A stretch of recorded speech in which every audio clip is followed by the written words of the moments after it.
अस्सलाम वालेकुम दोस्तों, क्या हाल चाल है। उम्मीद करता हूँ आप तमाम दोस्त खैरियत से होंगे। दोस्तों, आज की वीडियो में एक बेनज़ीर इनकम सपोर्ट के मुताल्लिक लेटेस्ट अपडेट देने जा रहा हूँ।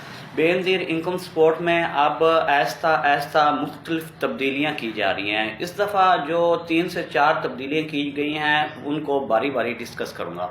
दोस्तों, आज सबसे पहले जो तब्दीली मैं बताने जा रहा हूँ वो तब्दीली ये है कि बेनज़ीर इनकम सपोर्ट प्रोग्राम अब वायलेट से कनेक्ट किया जा रहा है।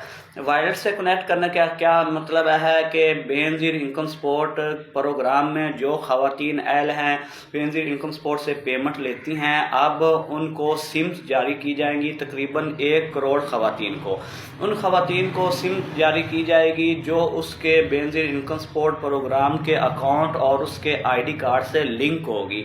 यानी कि जैसे ही उसको सिम दी जाएगी उसके साथ ही उसका वॉलेट अकाउंट भी ओपन कर दिया जाएगा, जो जैज़ कैश, इजी पैसा, उसके बाद अल्फ़ा पे या HBL कनेक्ट का अकाउंट हो सकता है। इन चारों अकाउंट में से एक अकाउंट उसका ओपन किया जाएगा और उसके बाद उसकी पेमेंट उसी अकाउंट में आया करेगी।